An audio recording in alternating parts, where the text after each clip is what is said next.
Hello everyone, my name is Marcin Jestry, and I'll give a talk about connecting Zephyr logging to the cloud over constrained channels. A few words about me. So I work in the embedded space for about 10 years. 4 years of that I spent on working on Zephyr projects, built about 5 Zephyr-based devices.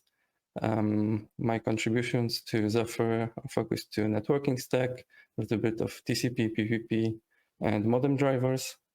And I'm working for Golioth, developing Golioth SDK, which adds more features to already awesome collection of capabilities that Zephyr has. And what we'll talk about today. First, we'll talk about the logging subsystem in Zephyr. Basic concept, what are the high-level components, features, and how does it support extensibility. We'll use Golioth SDK in order to send log messages to cloud and retrieve those logs using a dedicated tool called GoliathCTL. We'll briefly talk about Golioth, what services does it provide, and how we'll use logging backend and LightDB for today's talk. And we'll talk about CoAP and CBOR. Both are used in Golioth SDK. They help in efficiently connecting IoT devices to the cloud, in particular how they are used to send log messages to the cloud and how they can be retrieved later on. So most interesting things to learn from this talk is how to access Zephyr logs without physical access to internet connected device, and how do log messages look like when encoded into CBOR and sent over CoAP. So we'll look into binary, how it looks. A few words about the logging subsystem in Zephyr. So there are two types of macros. First one is just the log macro. It works pretty much as printf and printk functions. It supports formatting, and it allows to add more arguments and format a string. And then there is the log hex dump, which is a dedicated macro in order to dump memory contents or the buffer contents. So the contents of the memory in the binary form are presented to the user. This is especially useful when debugging UART, SPI, or I2C bus and developing Zephyr drivers. Logging subsystem has two modes, immediate and deferred. Immediate mode it works very similar to printf and printk, so the logs are printed or processed synchronously, so the execution of the thread that produces the log is suspended, and the logs then is printed, for example, by the UART device. And there is the deferred mode. This is actually the default mode of logging, and this is where the real power of logging subsystem in Zephyr is. So it allows to quickly produce the quickly store the arguments passed to the log macros, and then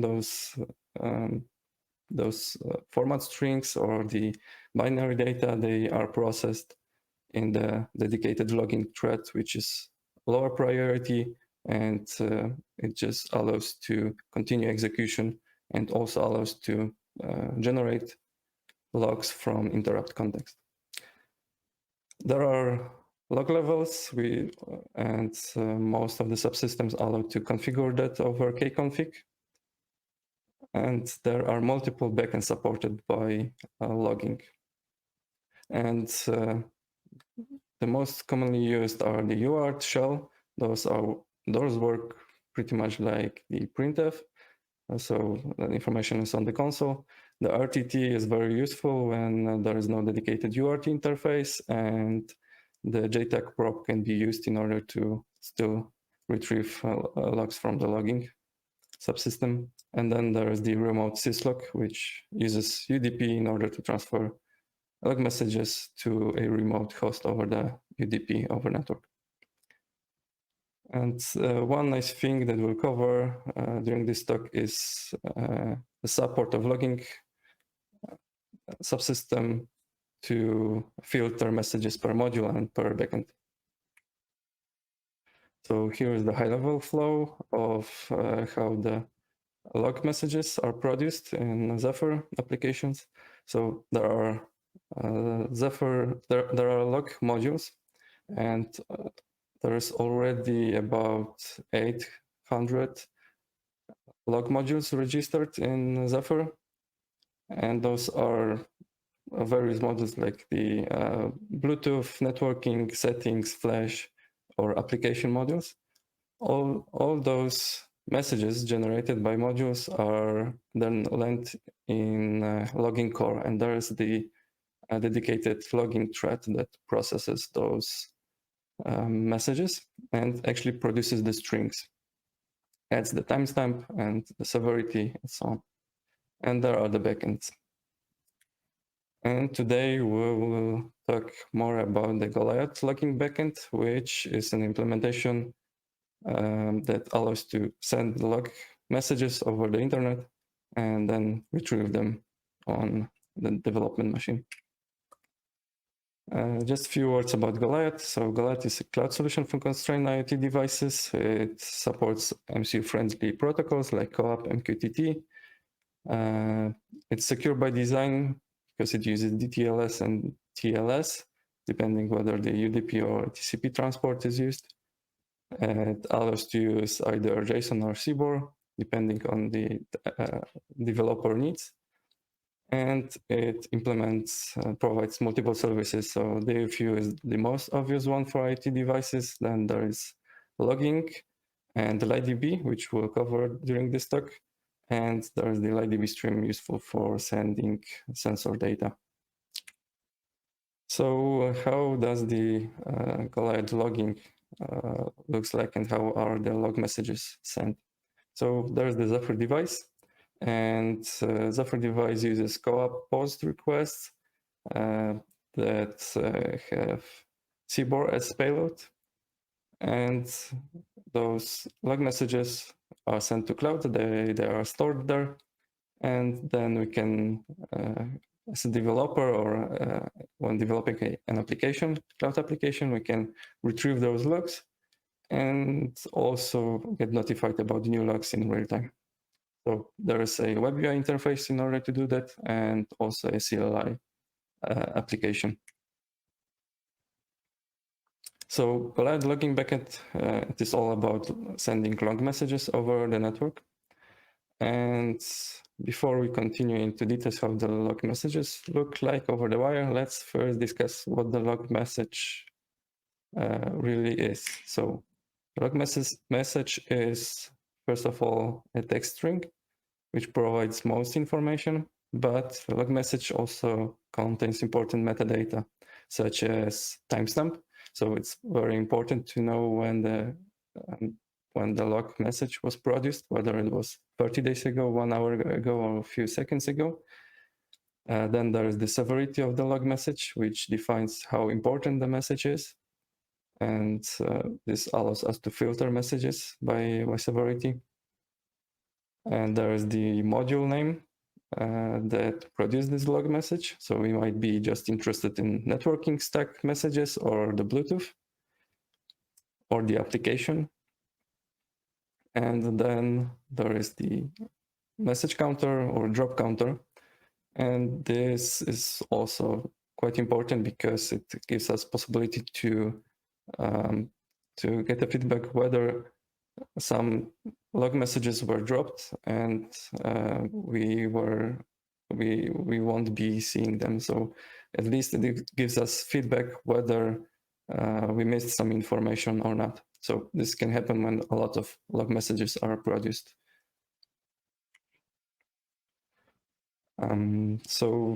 Here we'll talk about the possible output types of logging backends. So we can either have the log messages represented as text or as a dictionary. So text is very simple.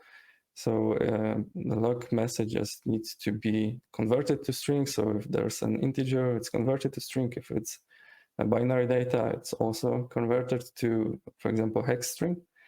And it doesn't require specialized tool to read. So in case of UART backend, we usually just need a console, a program that connects over UART interface and serves as a console. We can easily read that. When we have a file, then we can just use a text editor and read the logs. And in case of dictionary output type, this is arguably more complex to implement, and it requires a specialized tool to understand the logs. So if the logs are in a binary form, it's no longer easy or no longer possible to view those logs using just a text editor or a terminal window. But dictionary output type is good fit for datagram because each message is actually a structure. So we can just put this whole structure into a datagram and send it over the network using UDP or CoAP. And nice thing is about the dictionary output type is that out of order delivery is not an issue in case of UDP because we can add information about the index of the message and then reorder it on the other hand. So for the dictionary type of log output, we need some way to represent the object that we want to store. So first thing that comes to mind is the JSON. However, it's text-based, so it's not a good fit for constrained devices because it produces more bulk, uses the network bandwidth. But the good thing about it is that it is extensible, so it's easy to add more entries to the JSON structure. Another issue is that adding binary data to JSON, such as the memory contents, is not easy because we need to convert that to a string, usually using base64 encoding. And then we can come up with some custom binary protocols. So, for example, prepend the log messages with 4 bytes of timestamp. Or we can move to a standard solution like CBOR, which is binary based, but still extensible. It has similar data model as JSON, and it's strictly designed for Internet of Things. So it allows to pack data efficiently, and it is easy to implement on a constrained device. So it doesn't require much flash footprint and RAM memory. So we already know what to send. So we want to send text message and the metadata that is attached to log message. So timestamp, severity, and what's the source of this log message. And we know that we will efficiently pack it into CBOR.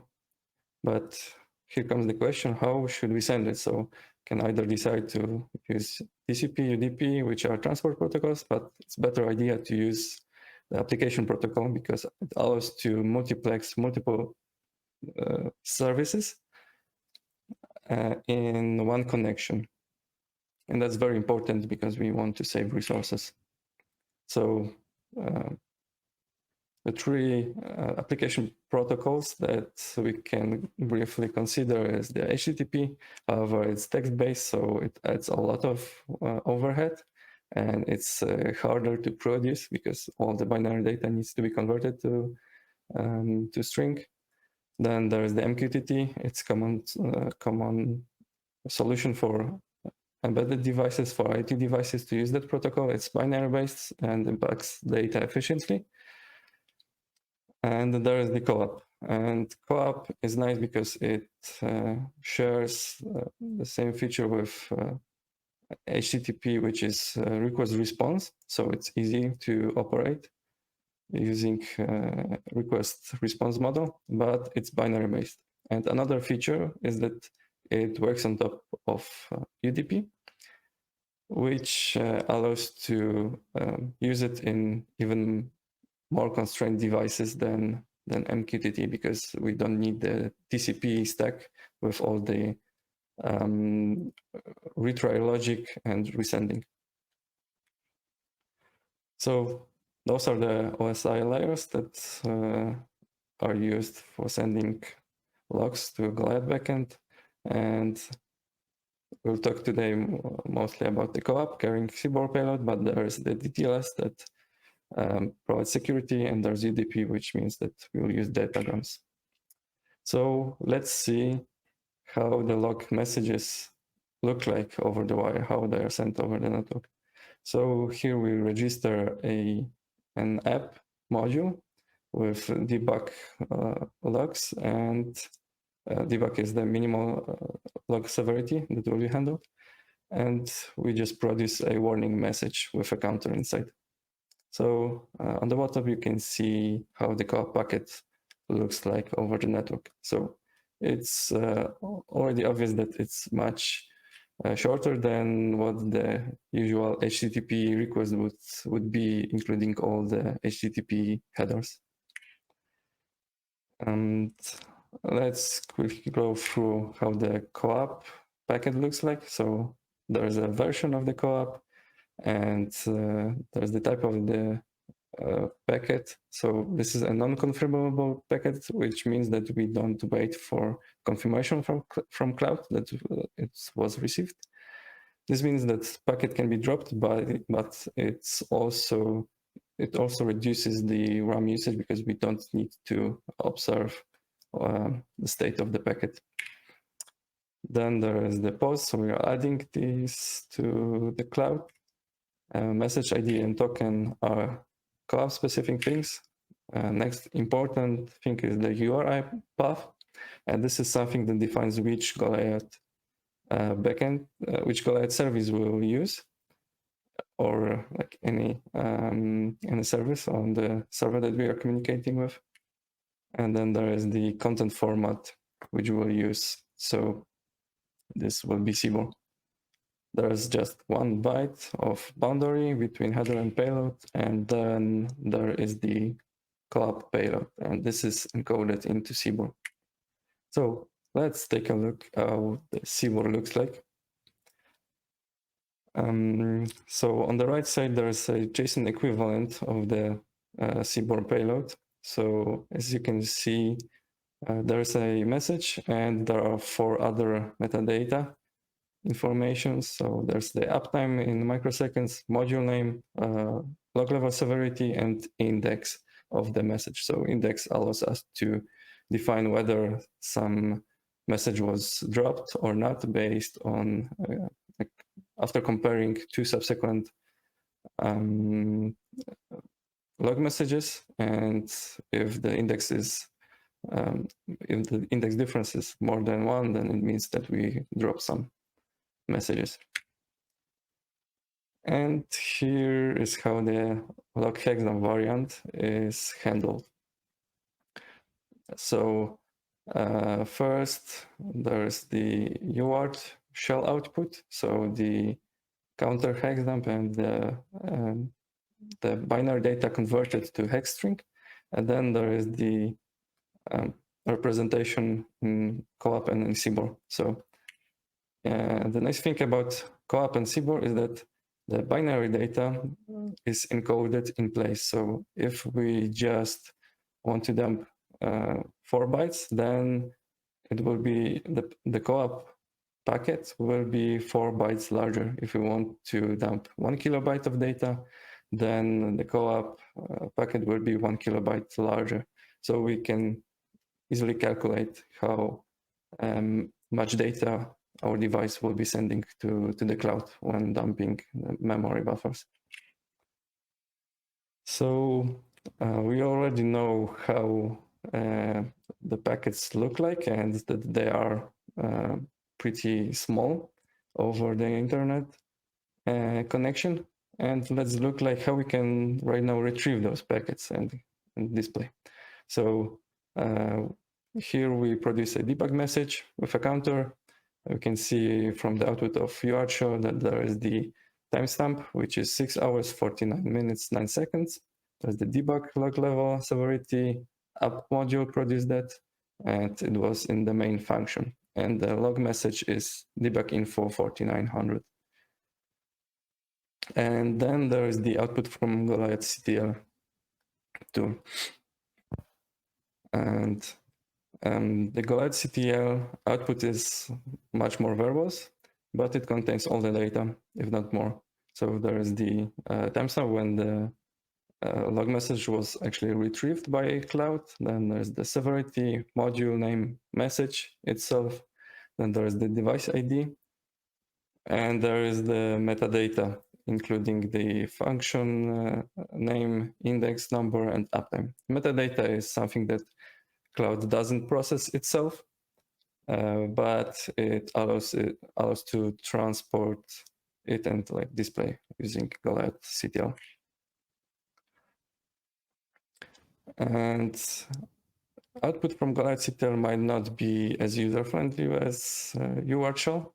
So here's a quick way how to handle that case. So Golioth CTL logs listen command allows to output everything in JSON.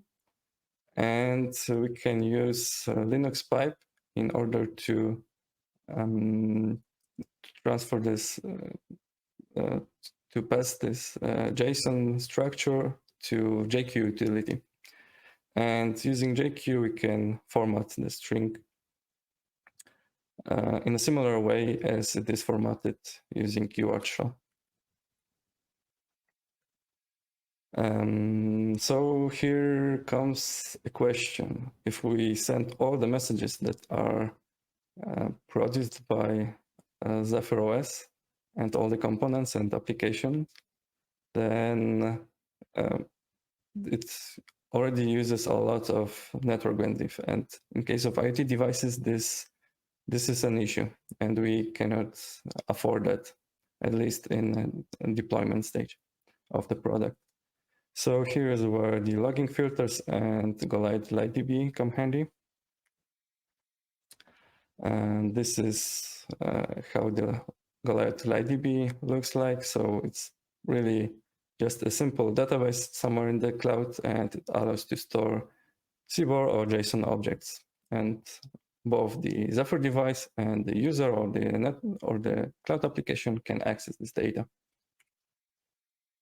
And for our sample purpose, we will just use this JSON as, and we store this JSON in our database.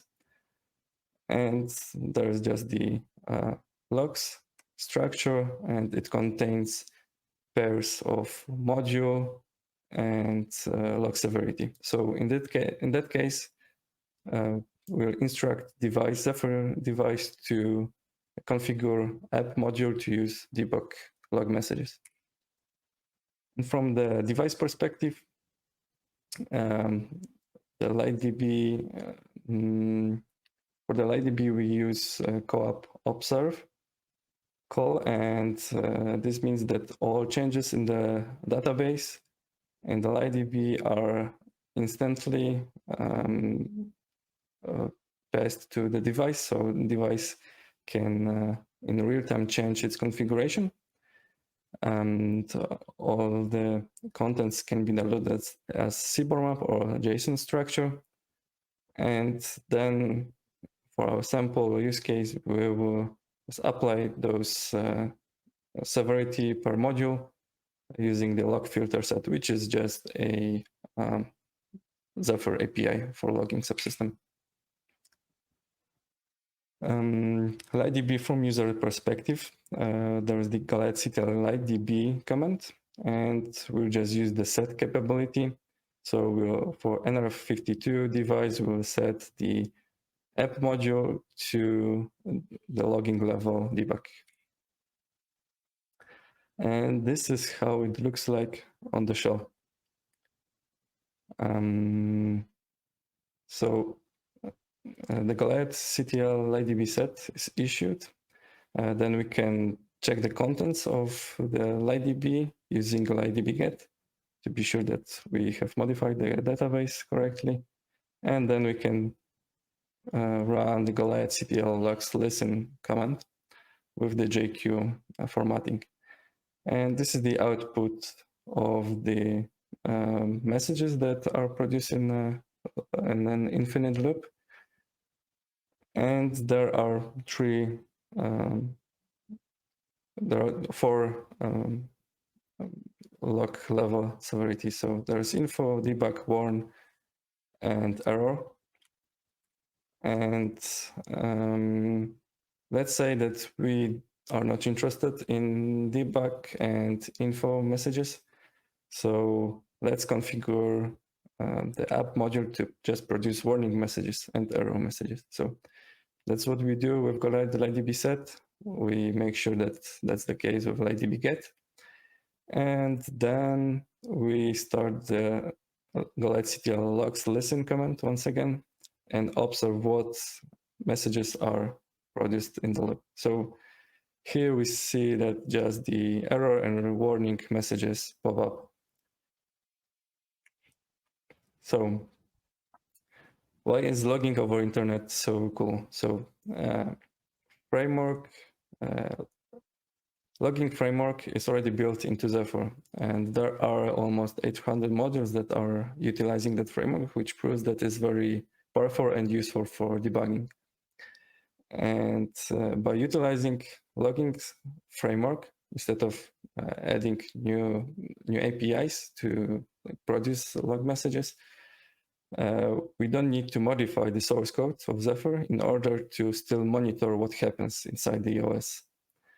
And same tool that is used for early development, which is like logging over UART or over RTT, can be used for devices that are early prototypes. They are in field testing, or for devices that are even deployed in the field.